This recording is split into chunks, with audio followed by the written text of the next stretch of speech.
ਅਸਲਾਮੁਅਲੈਕੁਮ ਦੋਸਤੋ। ਪਾਕ ਪੰਜਾਬ ਟੀਵੀ ਦੇ ਨਾਲ ਮੈਂ ਤੁਹਾਡਾ ਦੋਸਤ ਅਬਦੁਲ ਵਾਹਿਦ।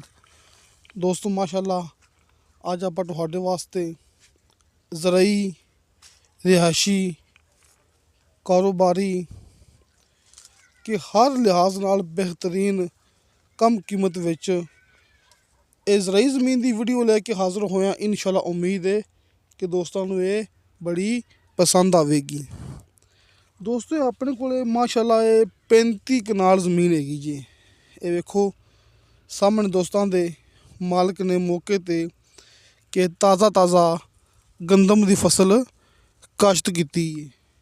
ਇੱਕ ਡੇਰਾ ਤੁਹਾਨੂੰ ਜ਼ਮੀਨ ਦੇ ਅੰਦਰ ਮਿਲੇਗਾ।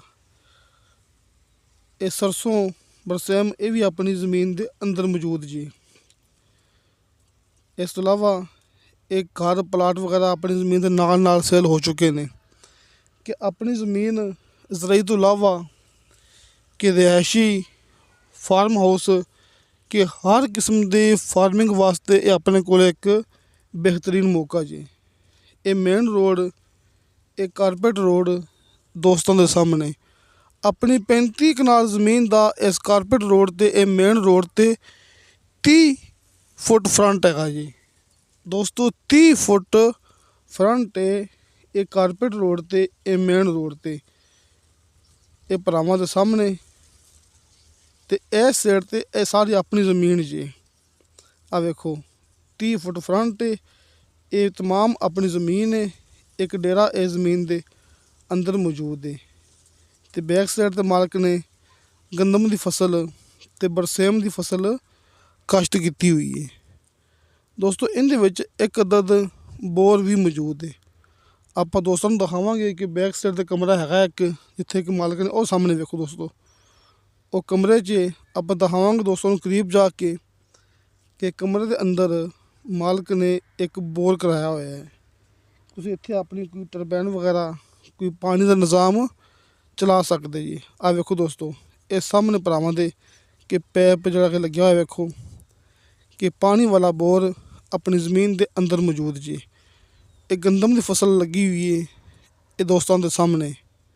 तुसी मौके ते आओगे तो गंदम की ते बरसेम की फसल मिलेगी, डेरा मिलेगा ते 30 फुट का तुहानू कारपेट रोड ते मेन रोड ते इंदा मिलेगा फ्रंट।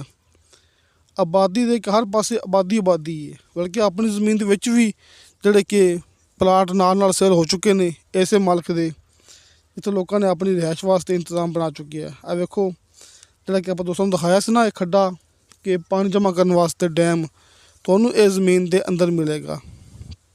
ये बहुत ही अपने को बेहतरीन मौका जी। ये 35 कनाल ये ज़राई ज़मीन है। चूँकि दोस्तों को पता है कि चकवाल, रावलपिंडी, झेलम कि पाकिस्तान दे विच कई इलाके ऐसे हैं जिथे गिनती होंदी है कनाल दी। इस वास्ते आप गल करते पे हाँ 35 कनाल। अगर आप गल करिए एकड़ की तो फिर तकरीबन कोई 8 कनाल का 1 एकड़ हुंदा है। तो इस तरह ही ये ज़मीन बनती पई 4 एकड़ ते 3 कनाल उपर यानी कि 4.5 एकड़। इस तो इलावा दोस्तों हाजी साहब के कहने के मुताबिक तुहानू नीचे बिल्कुल शर्तिया 60 फुट तो बाद कि पानी मिलेगा। ज़िला तहसीलो ज़िला चकवाल, ज़िला भी चकवाल, तहसील भी चकवाल। लेकिन जिहड़ा कि गुजर खान सुहावा गुजर खान मेन रोड तो ये ज़मीन हैगी 42 किलोमीटर सफ़र ते मौके तक वेखो जिहड़ा मेन रोड आ रहा है ये भरावां दे सामने इत्थे इंदा 30 फुट फ्रंट हैगा जी इस मेन रोड ते। दोस्तों रावलपिंडी शहर तो आपां खड़े हाँ 90 किलोमीटर सफ़र ते। ये तमाम लोकेशन आप दोस्तों को बता चुके हैं।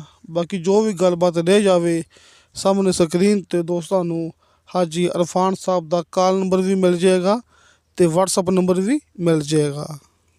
तो जिमें कि मेरे दोस्तों को पता है आप हर मूवी च गल करते पे हाँ, हर मूवी च गल करते होंगे हाँ कि हाजी अरफान साहब वाहिद इस तरह काम करते पे ने कि हल्के फुल्के बयाने ते तुहानू मिलेगा मुकम्मल ज़मीन का कब्ज़ा। तुहानू टाइम मिल जाएगा। ज़मीन ਜ਼ਮੀਨ ਵੱਲੋਂ ਦੋਸਤੋ ਫੁੱਲ ਮੁਤਮਨ ਹੋਣ ਤੋਂ ਬਾਅਦ ਆਸ-ਪਾਸ ਦੀ ਮਾਲੂਮਾਤ ਹਾਸਲ ਕਰਨ ਤੋਂ ਬਾਅਦ ਮਤਲਬ ਕਿ ਆਪਣਾ ਕਬਜ਼ਾ ਜਮਾਉਣ ਤੋਂ ਬਾਅਦ ਆਪਣੀ ਬਾਲ ਲਗਾਉਣ ਤੋਂ ਬਾਅਦ ਆਪਣੀ ਹੱਦਬੰਦੀ ਕਾਇਮ ਕਰਨ ਤੋਂ ਬਾਅਦ ਆਪਣੀ ਮਰਜ਼ੀ ਨਾਲ ਤੁਸੀਂ ਬਾਕੀ ਦੀ ਪੇਮੈਂਟ ਕਲੀਅਰ ਕਰਵਾ ਕੇ ਜ਼ਮੀਨ ਆਪਣੇ ਨਾਮ ਟ੍ਰਾਂਸਫਰ ਕਰਵਾ ਸਕਦੇ ਜੀ। ਦੋਸਤੋ ਕੰਪਿਊਟਰਾਈਜ਼ ਰਿਕਾਰਡਸ਼ੁਦਾ ਇਹ ਆਪਣੇ ਕੋਲੇ ਜ਼ਮੀਨ ਹੈਗੀ ਜੇ 35 ਕਨਾਲ।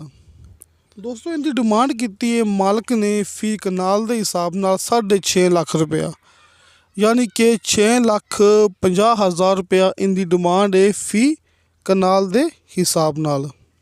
ਕਮੀ ਪੇਸ਼ੀ ਹਾਜੀ ਸਾਹਿਬ ਕਰਵਾ ਲੈਣਗੇ। ਕਾਲ ਨੰਬਰ ਤੇ WhatsApp ਨੰਬਰ ਭਰਾਵਾਂ ਦੇ ਸਾਹਮਣੇ। ਦੋਸਤੋ ਵੀਡੀਓ ਅੱਛੀ लगे तो लाइक तो शेयर ये ज़रूर करो तो अपने बेहतरीन जे कमेंट से लेके भेजो। इंशाअल्लाह ताला बाशर्ते ज़िंदगी बा फजले खुदा मिलांगे अगली वीडियो ते। अल्लाह हाफिज़।